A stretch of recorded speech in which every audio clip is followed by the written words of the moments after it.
കരുതാതിരിക്കുമോ?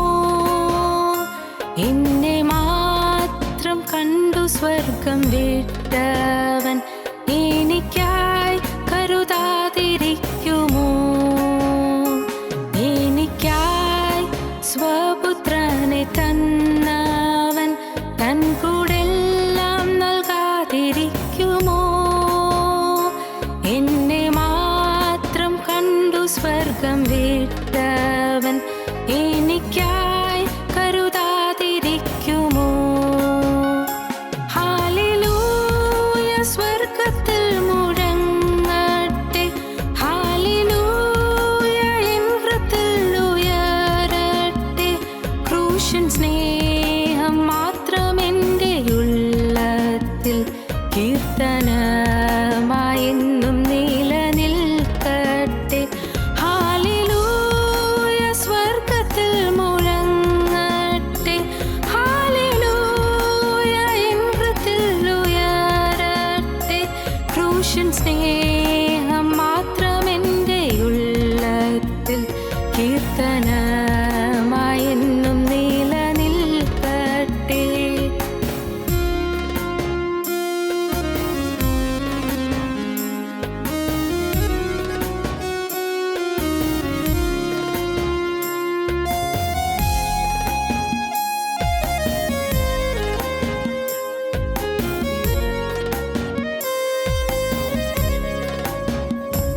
N പേർക്കായി യാഗമൃഗമായവൻ എൻ്റെ കണ്ണീർ കാണാതിരിക്കുമോ?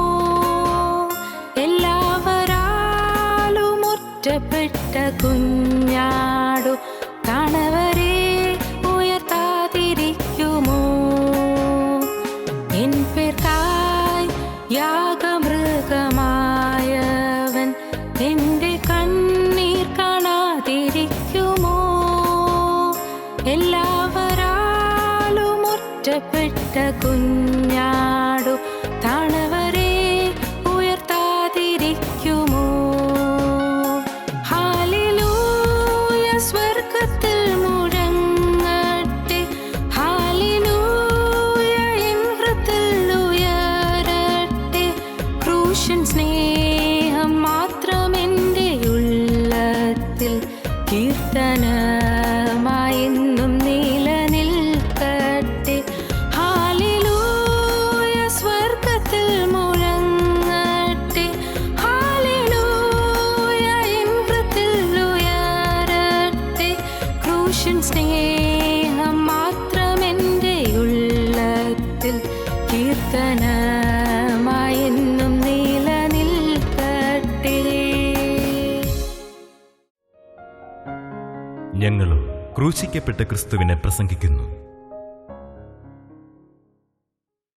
ദൈവ തിരുനാമത്തിന് മഹത്വം ഉണ്ടാകട്ടെ. ഞാൻ നിൻ്റെ പ്രവൃത്തി അറിയുന്നു.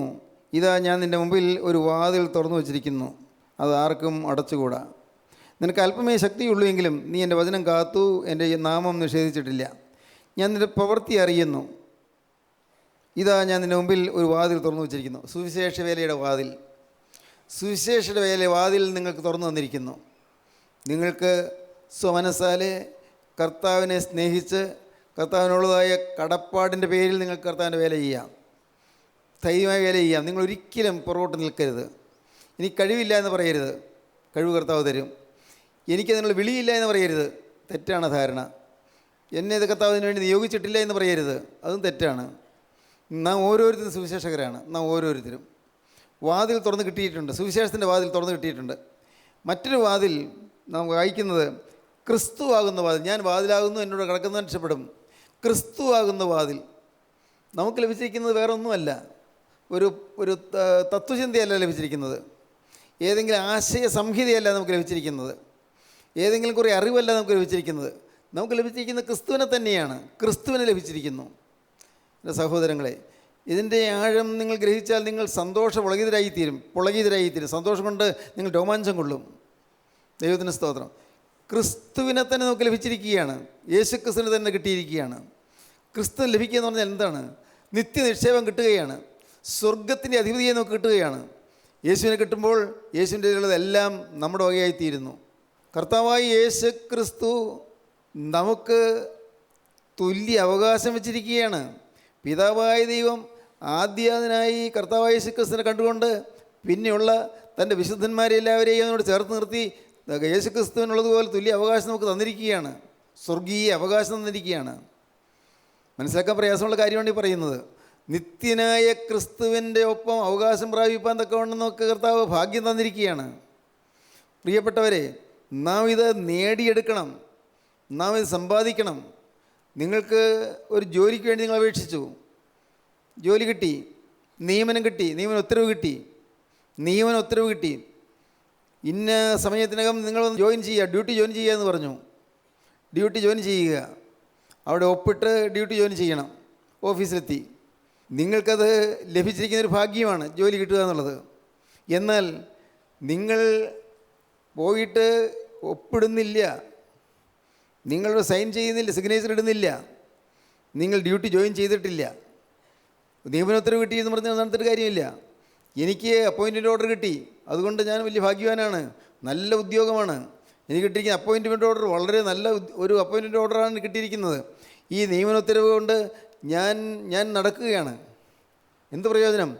നിയമനോത്തരവ് കിട്ടിയെങ്കിലും ആ നിയമനം സ്വന്തമാക്കണം. എനിക്ക് ആ നിയമനം സ്വന്തമാക്കണം. ഞാനത് സ്വന്തം സിഗ്നേച്ചറിട്ട്, സ്വന്തം സമർപ്പണം കൊണ്ട്, സ്വന്തം കയ്യൊപ്പിട്ട് ഞാനത് സ്വന്തമാക്കണം. അപ്പോഴാണ് എനിക്ക് ശമ്പളം കിട്ടുകയുള്ളൂ. അല്ലാതെ നിയമന ഉത്തരവ് കയ്യിൽ പിടിച്ചുകൊണ്ടിരുന്നാൽ ശമ്പളം കിട്ടുകയില്ല. എനിക്ക് നിയമന ഓർഡർ കിട്ടിയിട്ടുണ്ടെന്ന് പറഞ്ഞാൽ ശമ്പളം കിട്ടുകയില്ല. ശമ്പളം കിട്ടണമെങ്കിൽ നിയമന ഉത്തരവ് ലഭിച്ചവർ ആ നിയമന ഉത്തരവ് അത് കർത്താവിൻ്റെ കൃപയിൽ ആശ്രയിച്ച് സമ്പൂർണ്ണമായ സമർപ്പണത്തിലേക്ക് വരണം, സ്വീകരിക്കണം. സ്വീകരിക്കുന്നില്ലെങ്കിൽ പ്രയോജനപ്പെടുകയില്ല. ഞാൻ വായിച്ചു ഒരു സംഭവം. ഒരു വലിയ കുറ്റത്തിന് ഒരാൾ ശിക്ഷിക്കപ്പെട്ടു. വലിയ കുറ്റമായിരുന്നു. അദ്ദേഹത്തിന് ആ കുറ്റത്തിൻ്റെ ശിക്ഷ ഏൽക്കാനുള്ളതായ കഴിവൊന്നും ഉണ്ടായിരുന്നില്ല. വലിയ തുക പിഴ കൊടുക്കണം. എന്നാൽ എന്തുകൊണ്ടോ അന്നത്തെ ഭരണകർത്താവ്, ജഡ്ജിയല്ല, ഭരണകർത്താവ് അദ്ദേഹത്തിന് ആ ശിക്ഷ ഇളവ് ചെയ്ത് കൊടുത്തു. അദ്ദേഹം ജയിലിൽ കിടക്കുകയാണ്. ശിക്ഷ ഇളവ് ചെയ്ത് കൊടുത്തുകൊണ്ട് ജയിലിൽ ചെന്ന് ഈ ഉത്തരവ്, ആ ഓർഡർ കാണിച്ചു. ഇയാൾ അത് സ്വീകരിക്കുന്നില്ല. ആ മനുഷ്യൻ സ്വീകരിച്ചില്ല. എന്നെ ശിക്ഷയ്ക്ക് വിധിച്ചിരിക്കുകയല്ലേ, ഞാൻ ശിക്ഷ അനുഭവിച്ചേ പറ്റൂ. അയാൾ ആ ഉത്തരവ് സ്വീകരിക്കുന്നില്ല. ഫലം എന്തായി? വലിയൊരു ലീഗൽ ക്വസ്റ്റ്യനായി, വലിയൊരു നിയമപരമായ ഒരു പ്രശ്നമായി. അയാൾ സ്വീകരിക്കുന്നില്ല. എന്തു ചെയ്യും? നോക്കൂ, അന്നത്തെ ഭരണകർത്താവ് പറഞ്ഞു, അവനെ കൊടുത്ത വിടുതൽ ഉത്തരവ് അവൻ സ്വീകരിക്കുന്നില്ലെങ്കിൽ അവൻ വിടുതലിന് അർഹനല്ല, അത് അവന് കിട്ടേണ്ട ആവശ്യമില്ല. ആ ശിക്ഷ മുഴുവൻ അനുഭവിക്കേണ്ടി വന്നു. ഇതൊരു ചെറിയ സംഭവം ഞാൻ വായിച്ചതാണ്. ശിക്ഷിക്കപ്പെടാനുള്ളതായ എല്ലാ കാര്യങ്ങളും തെളിയിക്കപ്പെട്ടു, ശിക്ഷ കിട്ടുമെന്ന് ഉറപ്പായി. പക്ഷേ സൗജന്യമായി ദൈവസ്നേഹം തന്നു. സൗജന്യമായി ഒരു പ്രായശ്ചിത്തം ചെയ്യാതെ ദൈവസ്നേഹം തന്നു. നമുക്കങ്ങനെയാണ് കിട്ടിയത്. എന്നാൽ നാം അത് സ്വീകരിക്കുന്നില്ലെങ്കിൽ എന്തു ചെയ്യും? നാം സ്വീകരിക്കുന്നില്ല. ഈ കിട്ടിയ ശിക്ഷയുടെ ഒഴിവ്, ആ ശിക്ഷ ഒഴിവാക്കി കിട്ടിയത്, അത് ഞാൻ സ്വീകരിക്കുന്നില്ലെങ്കിൽ നാം നഷ്ടപ്പെട്ടു പോവുകയുള്ളൂ. ഇന്ന് അനേകം ആളുകൾ യേശു ക്രിസ്തു എനിക്ക് വേണ്ടി ക്രൂസിൽ മരിച്ചെന്നൊക്കെ ഒക്കെ പറയും, പക്ഷേ അത് വിശ്വസിക്കുന്നില്ല. ഇവിടെ ഇരിക്കുന്ന നിങ്ങൾ അനേകം പേർക്ക് പറ്റിയിരിക്കുന്ന അപകടം അതാണ്. ഓരോ പ്രാവശ്യവും ദൈവത്തിൻ്റെ വചനം പറഞ്ഞുകൊണ്ടിരിക്കുമ്പോൾ ചിലപ്പോൾ ആത്മാവ് ശക്തിയായിട്ട് വ്യാപരിക്കും. ആത്മാവ് വ്യാപരിക്കുമ്പോൾ ആത്മാവിൻ്റെ സ്തുതി മുഴങ്ങും. ആത്മാവിൻ്റെ സ്തുതി മുഴങ്ങുമ്പോൾ ദൈവത്തിൻ്റെ പരിശുദ്ധാത്മാവ് നിങ്ങളെ തൊടും. പരിശുദ്ധാത്മാവ് നിങ്ങളുടെ മേൽ ആവസിക്കും. അപ്പോൾ നിങ്ങളത് എന്ത് നടന്നതെന്ന് അറിയുന്നില്ല, എന്താ നടന്നതെന്ന് അറിയുന്നില്ല. അപ്പോൾ ഇവിടുന്ന് ദൈവത്തിൻ്റെ കൃപയാൽ പറയും, ഇപ്പോൾ ദൈവത്തിൻ്റെ പരിശുദ്ധാത്മാവ് നിങ്ങളുടെ മേൽ തൻ്റെ കരം വെച്ചിരിക്കുകയാണ്, യേശു ക്രിസ്തു വന്ന് നിങ്ങൾ തൊട്ടിരിക്കുകയാണ്, നിങ്ങളുടെ ബന്ധനെല്ലാം കർത്താവ് അഴിച്ചിരിക്കുകയാണെന്ന് പറയുന്നു. പക്ഷേ ബന്ധനം അഴിഞ്ഞത് അവർക്ക് അറിയാൻ പാടില്ല, അനുഭവിക്കുന്നില്ല. പിന്നെയും പഴയ പോലെ ജീവിക്കുന്നു. ഞാൻ കൈവക്കി, ശരിയാ, കൈവക്കി, സമർപ്പണം എടുത്തു, പക്ഷേ പിന്നെയും പഴയതിലേക്ക് തന്നെ പോകുന്നു. എന്തൊരു അബദ്ധമാണെന്നറിയാമോ ഇത്? നിങ്ങളുടെ ജീവിതത്തിൽ എല്ലാം നിങ്ങൾ വിശ്വസിക്കണം. ഇപ്പോൾ നിങ്ങൾ എല്ലാവരുടെ മേലും കർത്താവിൻ്റെ കരം വെച്ചു എന്ന് പറഞ്ഞാൽ വെച്ചു, അത് സത്യമാണത്. അത് ദൈവത്തിൻ്റെ ആത്മാവ് കൽപ്പിക്കുന്നതാണ്, ദൈവത്തിൻ്റെ ആത്മാവ് അരുളി ചെയ്യുന്നതാണ്. നിങ്ങളുടെ തലമേൽ കർത്താവിൻ്റെ കരം വെച്ചു എന്ന് പറഞ്ഞാൽ നിങ്ങൾ വിശ്വസിക്കണം.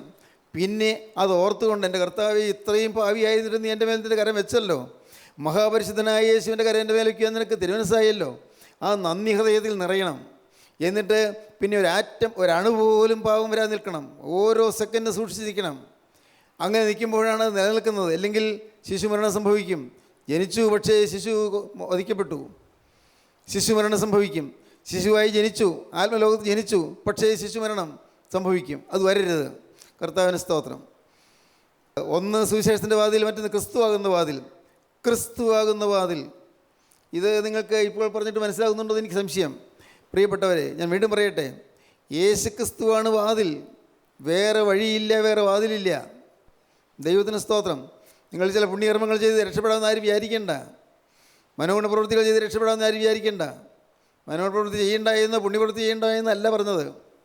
ഏതെങ്കിലും താത്വികമായ പാഠങ്ങൾ കൊണ്ട് നിങ്ങൾ രക്ഷപ്പെടാമെന്ന് വിചാരിക്കേണ്ട. നിങ്ങൾ കുറേയേറെ വചനം പഠിച്ച് രക്ഷപ്പെടാമെന്ന് വിചാരിക്കേണ്ട. ആകെ വേണ്ടത് ഒറ്റയ്ക്കൊരു കാര്യം മാത്രം. കർത്താവേ, ഞാൻ മഹാഭാവിയായ മനുഷ്യൻ, എൻ്റെ പാവത്തിന് പ്രായശ്ചിത്തം വരുത്താൻ എന്നെക്കൊണ്ട് കഴിവില്ല, അതിന് പ്രതിസന്ധി വരുത്താൻ എന്നെക്കൊണ്ട് കഴിവില്ല. ഞാനോ നിസ്സാരനായ മനുഷ്യൻ. കർത്താവേ, ഞാനോ ജഡമയൻ, ഞാൻ സ്വതവേ പാവിയായ മനുഷ്യൻ. ഞാൻ ഇല്ല ഇല്ല എന്ന് പറഞ്ഞാലും എൻ്റെ ഉള്ളത്തിൽ അഹന്തയുണ്ട്. ഇല്ല ഇല്ല എന്ന് എനിക്ക് തോന്നിയാൽ എൻ്റെ ഉള്ളിൽ സ്വയമുണ്ട്, സെൽഫ് ഈഗോയുണ്ട്. ഇല്ല ഇല്ല എന്ന് ഞാൻ പറയുകയും വേണ്ട വേണ്ട എന്ന് വിചാരിക്കുകയും ചെയ്താലും എൻ്റെ ഉള്ളിൽ പലപ്പോഴും നിഗളം വരുന്നുണ്ട്, പ്രശംസ വരുന്നുണ്ട്. കർത്താവേ, ഞാൻ പലപ്പോഴും തീരുമാനമെടുത്തെങ്കിലും എൻ്റെ ലോകസ്നേഹം എന്നെ വലച്ചുകൊണ്ടിരിക്കുകയാണ്. ലോകസ്നേഹം, ലോകത്തിൻ്റെ ഇമ്പങ്ങൾക്ക് വേണ്ടിയുള്ളതായ ആസക്തി എന്നെ വലച്ചുകൊണ്ടിരിക്കുന്നു. ലോകത്തിൻ്റെ സുഖഭോഗങ്ങൾക്ക് വേണ്ടിയുള്ളതായ ആസക്തി എന്നെ വലച്ചുകൊണ്ടിരിക്കുന്നു, എന്നെ വിഷമിപ്പിച്ചുകൊണ്ടിരിക്കുന്നു. നിങ്ങൾ തിരിച്ചറിയണം, കർത്താവേ, എൻ്റെ ജീവിതത്തിൽ പാപമുണ്ട്, എൻ്റെ സ്വഭാവത്തിൽ പാപമുണ്ട്. ഞാൻ എത്രമാത്രം മാറിയെന്ന് പറഞ്ഞാലും പാവം മാറുന്നില്ല. എൻ്റെ രക്തത്തിൽ പാവമുണ്ട്. പാവത്തിൻ്റെ പ്രവൃത്തി മാറുന്നു. മദ്യപാനം മാറുന്നു, പുകവലി മാറുന്നു, കഞ്ചാവ് മാറുന്നു, മയക്കുമരുന്ന് മാറുന്നു, കൊലപാതകം മാറുന്നു, വേശ്യാവൃത്തി മാറുന്നു, വളരാത്ത ജീവിതഗതികൾ മാറുന്നു, ദ്രവ്യാഗ്രഹം മാറുന്നു, സ്വാർത്ഥത മാറുന്നു. ഇതെല്ലാം ശരി. പക്ഷേ എൻ്റെ സ്വഭാവത്തിൽ ഇതെല്ലാം എൻ്റെ രക്തത്തിൽ അരിഞ്ഞ് കിടപ്പുണ്ട്, രക്തത്തിൽ കിടപ്പുണ്ട്. അത് അതിൻ്റെ വേര് നമ്മുടെ ഹൃദയത്തിലുണ്ട്. വേര്, പാപത്തിൻ്റെ വേരുകളുണ്ട്. പുറമെയുള്ളതെല്ലാം വെട്ടിക്കളഞ്ഞു.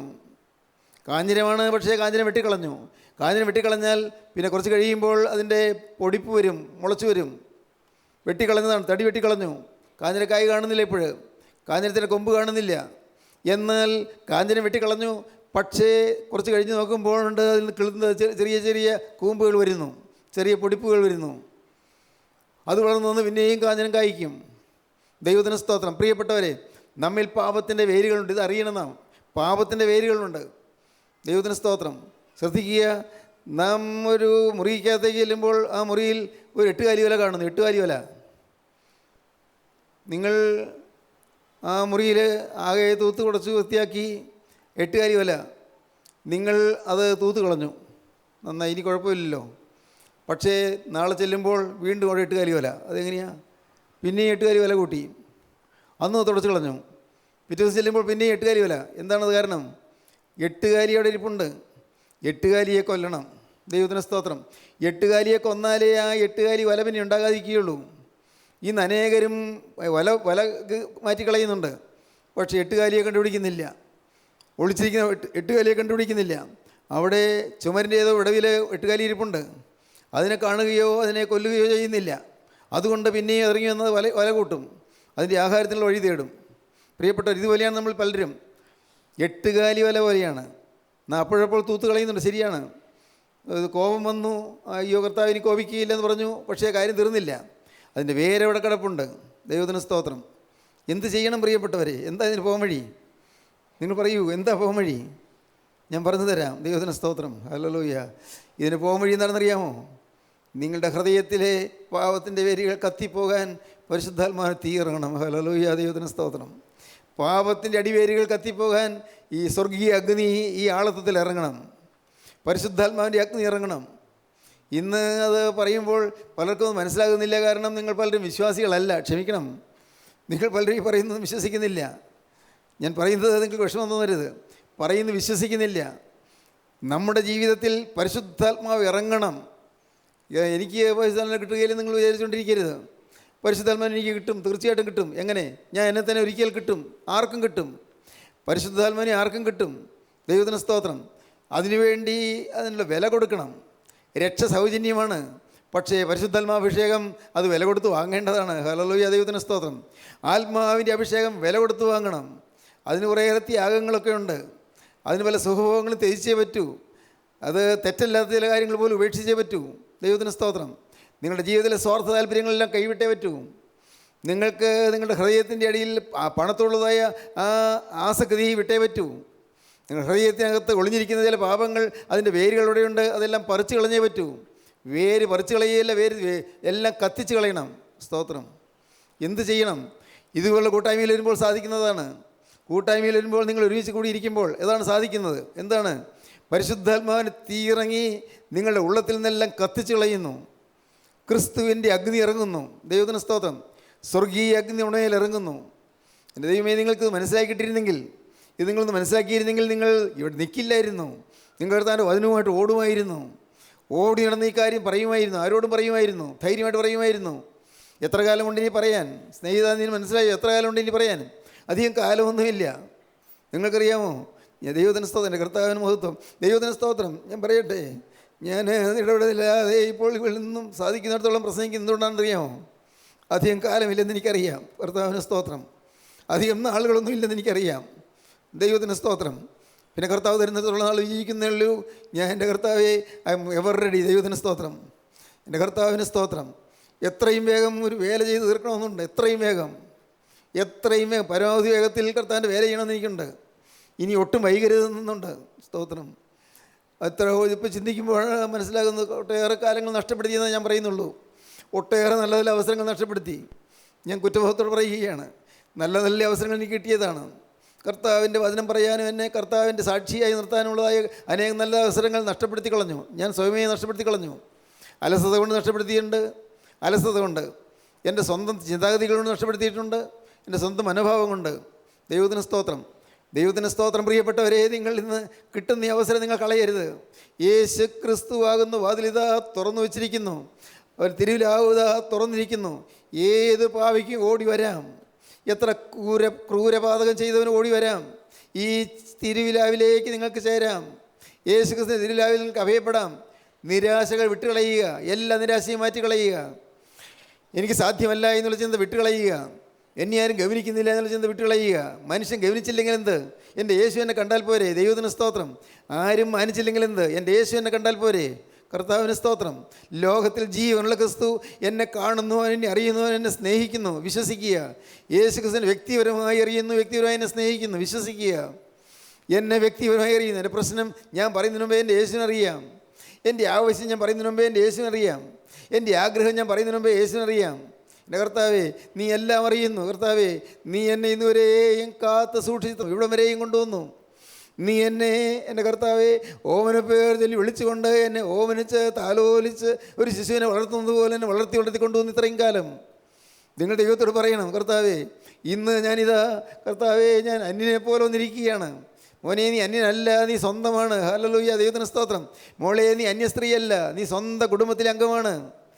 ഞാനീ പറയുന്നത് നിങ്ങളുടെ കൂട്ടായ്മയിൽ അംഗമെന്നല്ല പറഞ്ഞത്. യേശു ക്രിസ്തുവിൻ്റെ സ്വർഗീയ കുടുംബത്തിലെ അംഗമാണ്. സ്വർഗീയ കുടുംബത്തിൽ അംഗമാകാനാണ് നിങ്ങൾ വിളിച്ചിരിക്കുന്നത്. നിങ്ങൾ വിലയേറിയവരാണ്. നിങ്ങൾ വിലപ്പെട്ടവരാണ്. എൻ്റെ ദൈവത്തിന് സ്തോത്രം. നിങ്ങളെക്കുറിച്ച് കർത്താവിന് വിലപ്പെട്ട ഉദ്ദേശങ്ങളുണ്ട്, ലക്ഷ്യങ്ങളുണ്ട്. കർത്താവിന് വലിയ ആഗ്രഹങ്ങളുണ്ട്, വലിയ പ്രതീക്ഷകളുണ്ട്. നിങ്ങൾ നിന്നുകൊണ്ട് ചിലരെ വീണ്ടെടുക്കാൻ കർത്താവിന് ആഗ്രഹമുണ്ട്. നിങ്ങളുടെ പഴയ സ്വഭാവമെല്ലാം വലിച്ചെറിഞ്ഞ് കളയുക. പഴയതെല്ലാം കളയുക. വേണ്ട, ആകമാനൊരു മാറ്റം വരിക. ആകമാനൊരു പൊളിച്ചു പണി നടത്തുക. അലകും പിടിയും മാറുക എന്ന് പറയുമല്ലോ. അലകും പിടിയും മാറുക. മുഴുവൻ പൊളിച്ചു പണിയുക. ദൈവത്തിന് സ്തോത്രം. ഇതുവരെ പണിതെല്ലാം എല്ലാം വെറും മണലിന്മേൽ പണിത പണിപ്പാടുകളാണ്. മണലിന്മേൽ അടിസ്ഥാനമില്ല. മണലിന്മേൽ പണിതു. കർത്താവ് പറയുന്നുണ്ട്, മണലിന്മേൽ പണിത വീട് അത് ഇടിഞ്ഞ് തകർന്നു പോകും. മഴ പെയ്യുമ്പോൾ, കാറ്റൂതുമ്പോൾ അത് ഇടിഞ്ഞ് തകർന്ന് താഴെ വീഴും. മനോഹരമായ പണിപ്പാടാണ്. മുകളിലേക്ക് നോക്കിയാൽ നല്ല പണിപ്പാട്, നല്ല ഒന്നാന്തരം ജനലുകൾ, നല്ല ഒന്നാന്തരം വാതിലുകൾ, കതകുകൾ, നല്ല നല്ല മേച്ച്, നല്ല റൂഫ്, നല്ല മേൽപ്പുര വളരെ മനോഹരമായത്. കണ്ടാൽ ആരും നോക്കി നിന്നു. മനോഹരമായ പണി. പക്ഷേ വലിയ മഴ പെയ്തു, അതോടൊപ്പം വലിയ കാറ്റടിച്ചു. അപ്പോഴുണ്ട് ഇതാകെ നിലം പൊത്തുന്നു. കാരണം അടിത്തറയില്ലായിരുന്നു. അടിത്തറയിട്ട് പണിയണം. ദൈവത്തിന് സ്തോത്രം. അടിത്തറയിട്ട് പണിയണം. ഏതാണ് അടിത്തറ? അടിത്തറ ഒന്നേ ഉള്ളൂ, കർത്താവായ യേശു ക്രിസ്തു. ഇട്ടിരിക്കുന്ന അടിസ്ഥാനം അതാണ്, യേശു ക്രിസ്തു മാത്രം. എൻ്റെ ദൈവത്തിന് സ്തോത്രം. എൻ്റെ സഹോദരങ്ങളെ, ഞാൻ സ്നേഹത്തോടെ നിങ്ങൾ പറയട്ടെ, യേശു ക്രിസ്തു എന്ന ഈ അടിസ്ഥാനത്തിന്മേൽ ഇന്ന് നിങ്ങൾക്കൊരു വീട് പണിയാൻ തുടങ്ങാമോ? ദൈവത്തിന് സ്തോത്രം. നിങ്ങളുടെ ജീവിതം യേശു ക്രിസ്തു എന്ന അടിസ്ഥാനത്തിന്മേൽ പണിയാമോ? കർത്താവേ, എനിക്ക് വേറെ ഒന്നുമല്ല വേണ്ടത്. യേശുവേ, എനിക്ക് വേറെ ഒന്നും വേണ്ട. കർത്താവേ, എനിക്ക് ഒന്നേ ഒന്ന് മതി. യേശുവിനെ സ്നേഹിക്കാനുള്ള ഒരു താഴ്മയുള്ള ഹൃദയം തന്നാൽ മതി. യേശുവിനെ സ്നേഹിക്കാനുള്ളൊരു എളിമ തന്നാൽ മതി. യേശുവിനെ സ്നേഹിക്കാനുള്ളൊരു മൃദുല മനസ്സ് തന്നാൽ മതി. മൃദുല മനസ്സ്. കർത്താവേ, എനിക്ക് നിന്റെ കൃപ തന്നാൽ മതി. നാഥ, നീ എന്നെ വിട്ട് പോകല്ലേ, എന്നെ വിട്ട് പോകല്ലേ. ദൈവത്തിന് സ്തോത്രം. എന്നെ വിട്ട് നീ കടന്നു പോകല്ലേ. നാഥ, നീ ഇപ്പോൾ എഴുതിയേക്ക് വന്നിരിക്കുന്ന സമയത്ത് എൻ്റെ കർത്താവേ, നിന്നിൽ കൂടി രക്ഷപ്പെടാൻ എനിക്ക് നീ ആഹ്വാനം തരുന്ന ഈ സമയത്ത് ഞാനിതാ എന്നെ നിൻ്റെ കരങ്ങളിലേക്ക് വിട്ടു തരികയാണ്. ഇനി പഴയ നിരാശയില്ല, ഇനി പഴയ മ്ലാനതയില്ല, ഇനി പഴയ താല്പര്യക്കുറവുകളില്ല. കർത്താവേ, ഇനി പഴയ സ്വാർത്ഥതയില്ല. എല്ലാം വിടുന്നു കർത്താവേ. എൻ്റേതായ എല്ലാ സ്വഭാവങ്ങളും ഞാൻ ഉപേക്ഷിക്കുന്നു. ഇനി എനിക്ക് യേശുവിൻ്റെ സ്വഭാവം മാത്രം. ഹല്ലേലൂയ. നിങ്ങൾ എന്ത് പറയുന്നു പ്രിയപ്പെട്ടവരെ? നിങ്ങൾക്ക് വിശ്വസിക്കാൻ പറ്റുമോ? യേശുവിൻ്റെ സ്വഭാവം പ്രാപിക്കാൻ ആഗ്രഹമുണ്ടോ? യേശുവിൻ്റെ സ്വഭാവം. മദ്യം തുടരുത്. ഹല്ലേലൂയ. കോപിക്കരുത്. ഹല്ലേലൂയ. ഭാര്യയെ സ്നേഹിക്കുക, ഭാര്യയെ ബഹുമാനിക്കുക. ഹല്ലേലൂയ. ഭർത്താവിനെ സ്നേഹിക്കുക, ഭർത്താവിനെ അനുസരിക്കുക, കീഴ്പ്പെട്ടിരിക്കുക. ഹല്ലേലൂയ. ദൈവത്തിന് സ്തോത്രം. മാതാപിതാക്കളെ ബഹുമാനിക്കുക, മാതാപിതാക്കളെ അനുസരിക്കുക. ദൈവത്തിന് സ്തോത്രം. എൻ്റെ കർത്താവിന് വലിയ നാമം മഹത്വപ്പെടട്ടെ. കുടുംബം ഐശ്വര്യമായി തീരട്ടെ. നിങ്ങളുടെ ഓരോരുത്തരുടെ കുടുംബം ഓരോ കൊച്ചു സ്വർഗ്ഗമായി തീരട്ടെ. ദൈവത്തിന് സ്തോത്രം. കുടുംബം ഒരു സ്വർഗ്ഗമായി തീരുന്ന അനുഭവം. എല്ലാം യേശുവിൻ്റെ കരങ്ങളിലേക്ക് കൊടുക്കുന്നു. എല്ലാം നമ്മുടെ ധനവും നമ്മുടെ കടവും എല്ലാം യേശുവിനെ ഏൽപ്പിക്കുന്നു. എല്ലാം നമുക്ക് എന്തെല്ലാം ഉണ്ടോ എല്ലാം യേശുവിനെ ഏൽപ്പിക്കുന്നു. കർത്താവിന് സ്തോത്രം. ദൈവത്തിന് വലിയ നാമം മഹത്വപ്പെടട്ടെ. പ്രിയപ്പെട്ടവരെ, നിങ്ങൾക്ക് കോസ്റ്റ് കൊടുക്കാൻ താല്പര്യമുണ്ടോ? വില കൊടുക്കാൻ താല്പര്യമുണ്ടോ? ത്യാഗം സഹിക്കാൻ താല്പര്യമുണ്ടോ? കർത്താവിന് വേണ്ടി ഏതുമാകാൻ താല്പര്യമുണ്ടോ? ആരെന്ത് പറഞ്ഞുകൊള്ളട്ടെ, അത് ചിന്താവിഷയമാകാതിരിക്കാൻ താല്പര്യമുണ്ടോ? കർത്താവേ, എനിക്ക് എൻ്റെ യേശുവിൻ്റെ കർമ്മ മതി, എനിക്ക് യേശുവിൻ്റെ സാന്നിധ്യം മതി, യേശുവിൻ്റെ സാന്നിധ്യം കിട്ടിയാൽ മാത്രം മതി, വേറെ ഒന്നും എനിക്ക് വേണ്ട എന്ന് പറയാൻ സാധിക്കുമോ? കർത്താവിന് സ്തോത്രം. ദൈവത്തിൻ്റെ വലിയ നാമം മഹത്വപ്പെടട്ടെ.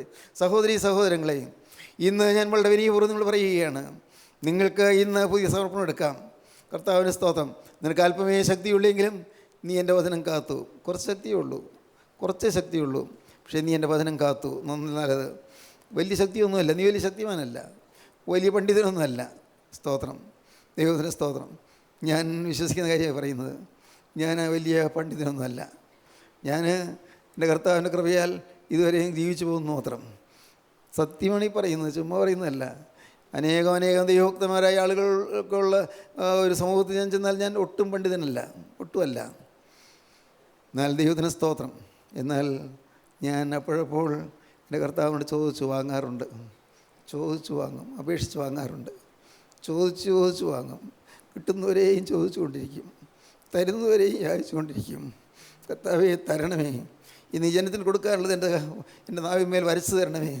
ഈ പാവപ്പെട്ട ജനത്തിന് കൊടുക്കാനുള്ളത് എൻ്റെ നാവിന്മേൽ വരച്ചു തരണമേ. ഇത് ഞാൻ പ്രാർത്ഥിക്കാറുണ്ട്. ദൈവത്തിന് സ്തോത്രം. ദൈവത്തിന് വലിയ നാമം മഹത്വപ്പെടട്ടെ. ഇന്ന് എൻ്റെ സഹോദരങ്ങളോട് ഞാൻ വിനയപൂർവ്വം പറയട്ടെ, നിങ്ങൾ കർത്താവിൻ്റെ കരങ്ങളിലേക്ക് നിങ്ങൾ കൊടുക്കുക. നിങ്ങളുടെ ജീവിതം കർത്താവിനെ ഫലമേൽപ്പിക്കുക. എൻ്റെ കർത്താവേ, ദൈവത്തിന് സ്തോത്രം. ഹല്ലേലൂയ. ദൈവത്തിന് സ്തോത്രം. യേശുവിനായി നിങ്ങളുടെ ജീവിതം നിങ്ങൾ വേർതിരിച്ച് കൊടുക്കുക. നിങ്ങൾക്കുള്ളതെല്ലാം യേശുവിൻ്റേത് നിങ്ങൾ തീരുമാനിക്കുക. എല്ലാം വിറ്റ് കളയുക എന്ന് പറഞ്ഞാൽ, എല്ലാം വിൽക്കുക എന്ന് പറഞ്ഞാൽ എന്താണ് അർത്ഥം? ചുമ്മാ വിറ്റ് എല്ലാം നിലമ്പുരങ്ങൾ വിൽക്കാനല്ല പറഞ്ഞത്. നിങ്ങൾക്ക് പ്രിയപ്പെട്ടതായി തോന്നുന്നതെല്ലാം എല്ലാം മനസ്സുകൊണ്ട് വേണ്ട എന്ന് വയ്ക്കുക. ദൈവത്തിന് സ്തോത്രം. ദൈവത്തിന് സ്തോത്രം. കോളേജിൽ ഞാൻ പ്രിൻസിപ്പലായിരുന്നപ്പോൾ അന്നും ഞാൻ വരാന്തയിൽ കൂടി വേദപുസ്തകം പിടിച്ചുകൊണ്ട് നടക്കാറുണ്ട്. പിള്ളേർ കളിയാക്കും, സ്തോത്രം സ്തോത്രം എന്നൊക്കെ പറയും. പക്ഷേ എനിക്കൊരു കോഴ്സിലുണ്ടായിരുന്നില്ല. കാരണം എൻ്റെ കയ്യിലിരിക്കുന്ന നിധിയാണെന്ന് എനിക്കറിയാം. എൻ്റെ കയ്യിലിരിക്കുന്ന നിധിയാണ്. ആളുകൾ കളിയാക്കൊണ്ടിരുന്നു, എൻ്റെ സ്റ്റുഡൻസ് കളിയാക്കൊണ്ടിരുന്നു. പക്ഷേ എനിക്കതൊരു പ്രയാസം തോന്നിയിട്ടില്ല. ആരാ കളിയാക്കുന്നത് ഞാൻ തിരിഞ്ഞ് നോക്കിയിട്ടുമില്ല. ദൈവത്തിന് സ്തോത്രം. എനിക്കറിയാം, കാരണം എൻ്റെ കർത്താവ് നിന്നയേറ്റെങ്കിൽ അതിനെ അപ്പുറമല്ലല്ലോ ഈ നിന്നയെല്ലാം ഞാൻ ഓർക്കും. അത്രയേ ഉള്ളൂ. എൻ്റെ കർത്താവ് ആക്ഷേപമേറ്റെങ്കിൽ അതിനപ്പുറമൊന്നും അല്ലല്ലോ ഞാൻ ഏൽക്കുന്ന ആക്ഷേപം ഞാൻ ഓർക്കും. കർത്താവിന് സ്തോത്രം. പ്രിയപ്പെട്ടവരെ, ഇന്ന് ഞാൻ സ്നേഹത്തോടെ നിങ്ങളോട് വീണ്ടും പറയുന്നു, ഇന്ന് നിങ്ങൾ തന്നെ കർത്താവിൻ്റെ കരങ്ങളിലേക്ക് കൊടുക്കുക.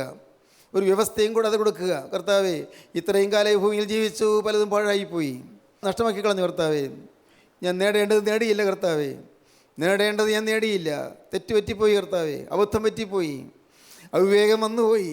കർത്താവേ, തെറ്റുകൾ സംഭവിച്ചു, അലസത വന്നുപോയി. ഇന്ന് ഈ നിസ്സാരമായ ആയുസ്, അല്പമുള്ള ആയുസ്, അല്പായുസ്, ഈ നഷ്ടശിഷ്ടമായ ആയുസ് ഉടയവനെ കുരിശിൻ ചുവട്ടിലേക്ക് ഞാനിതാ വയ്ക്കുകയാണ്. കർത്താവിന് സ്തോത്രം. ആ കുരിശിൽ നിന്ന് ഒഴുകി വരുന്ന എൻ്റെ കർത്താവ് തിരുവിലാവിൽ നിന്ന് ഒഴുകി വരുന്ന രക്തം, കുരിശിൽ കൂടി ഒഴുകി വരുന്ന രക്തം എൻ്റെ മേലൊന്ന് വീഴണമേ. ആ രക്തത്താൽ എന്നെ കഴുകണമേ. എനിക്ക് എന്നെ കഴുകാൻ കഴിവില്ല, എന്നെ കഴുകാൻ എനിക്ക് കഴിയില്ല, എനിക്ക് കഴിവില്ല കർത്താവേ. എന്നെ ഞാൻ കഴുകിയാൽ കഴുകുകയില്ല. യേശുവേ, രക്തം കഴുകിയാൽ ഞാൻ കഴുകപ്പെടും. നീ ഇന്ന് എന്നെ ഒന്ന് കഴുകുമോ കർത്താവേ? എന്നെ നീ ഒന്ന് വിശുദ്ധനാക്കുമോ? അതാ എൻ്റെ ജീവിതകാലത്ത് ഒരു വിശുദ്ധനായി ജീവിച്ചിട്ട് കടന്നു പോകാനുള്ള ഭാഗ്യം നീ എനിക്ക് തരുമോ? ഒരു വിശുദ്ധനായി ജീവിച്ചിട്ട് എൻ്റെ കർത്താവിൻ്റെ സന്നിധിയിലേക്ക് പറന്നു വരാൻ എനിക്ക് നീ ഭാഗ്യം തരുമോ? എൻ്റെ പ്രിയൻ്റെ രണ്ടാമത്തെ വരയിൽ വിശുദ്ധന്മാരെ ചേർക്കാൻ വരുമ്പോൾ ആ കൂടെ പറന്നു വരാൻ എനിക്ക് കൃപ തരുമോ? കർത്താവേ, കൃപ എനിക്കറിയാം. എൻ്റേതല്ല, നിൻ്റെ കൃപ മാത്രം. എൻ്റെ കഴിവല്ല, നിൻ്റെ കൃപ മാത്രം. എൻ്റെ യോഗ്യതയല്ല, നിൻ്റെ കൃപ മാത്രം. യോഗ്യനായവൻ യേശുവിനോട് ചേർന്ന് നിൽക്കുന്നതുകൊണ്ട് ആ യോഗ്യതയാണ് എനിക്കുള്ളത്, വേറെ യോഗ്യതയില്ല. ദൈവത്തിന് സ്തോത്രം. നിങ്ങൾ സമർപ്പിക്കൂ. ദൈവത്തിന് സ്തോത്രം. കർത്താവിൻ്റെ കരങ്ങളിൽ നിങ്ങൾ കൊടുക്കൂ. യേശുവിൻ്റെ വാക്ക് പറയൂ, യേശുവേ, ഇന്നു മുതൽ ഞാനൊരു പുതിയ സൃഷ്ടി. Hallelujah, hallelujah, hallelujah. യേശുവേ, ഇന്നു മുതൽ ഞാനൊരു പുതിയ സൃഷ്ടി. Hallelujah, hallelujah, hallelujah. എൻ്റെ യേശുവേ, ഇന്നു മുതൽ ഞാനൊരു പുതിയ സൃഷ്ടി. ഹല്ലേലൂയ. എൻ്റെ യേശുവേ, ഇന്നു മുതൽ ഞാൻ നിൻ്റെ വക. ഹല്ലേലൂയ. ഇന്നു മുതൽ ഞാൻ പുതിയ മനുഷ്യനായി ജീവിക്കും. Hallelujah, hallelujah, hallelujah. നിങ്ങളുടെ തലമേൽ കർത്താവിൻ്റെ കരം വയ്ക്കണമെന്ന് നിങ്ങൾക്ക് ആഗ്രഹമുണ്ടോ എങ്കിൽ സമർപ്പണം വ്യക്തമായി ദൈവത്തോട് പറയൂ. ദൈവത്തിന് സ്തോത്രം. യേശു ക്രിസ്തുവിൻ്റെ കരം വന്ന് നിങ്ങളുടെ കരത്തിൽ പിടിക്കാൻ ആഗ്രഹമുണ്ടോ എങ്കിൽ നിങ്ങളുടെ സമർപ്പണം വ്യക്തമായി പറയൂ. യേശുവേ, ഇതുവരെ ജീവിച്ചതുപോലല്ല, ഇന്നു മുതൽ ഞാൻ പുതിയ സൃഷ്ടിയായി ജീവിക്കും. എൻ്റെ യേശുവേ, ഇതുവരെ ജീവിച്ചതുപോലല്ല, ഇന്നു മുതൽ ഞാൻ പുതിയ സൃഷ്ടിയായി ജീവിക്കും. എൻ്റെ യേശുവേ, ഇനിമേൽ ഞാൻ നിൻ്റെ വക. യേശുവേ, ഇനിമേൽ ഞാൻ നിൻ്റെ സ്വന്തം. ഹല്ലേലൂയ. ജീവനുള്ള ദൈവമേ, കരുണയുള്ള കർത്താവേ, ഈ നല്ല ദിവസത്തിനായി സ്തോത്രം. അനുഗ്രഹിക്കപ്പെട്ട സമയം ഞങ്ങൾക്ക് തന്നതിനായി സ്തോത്രം. സ്വർഗ്ഗം ഞങ്ങളുടെ മധ്യത്തിലേക്ക് എഴുന്നള്ളി വന്നതിനായി സ്തോത്രം. സ്വർഗീയ ദൂതന്മാർ ഞങ്ങളെ ഉറ്റുനോക്കിക്കൊണ്ടിരിക്കുന്നതിനായി സ്തോത്രം. ദൂതന്മാർ സന്തോഷിക്കുന്നതിനായി സ്തോത്രം.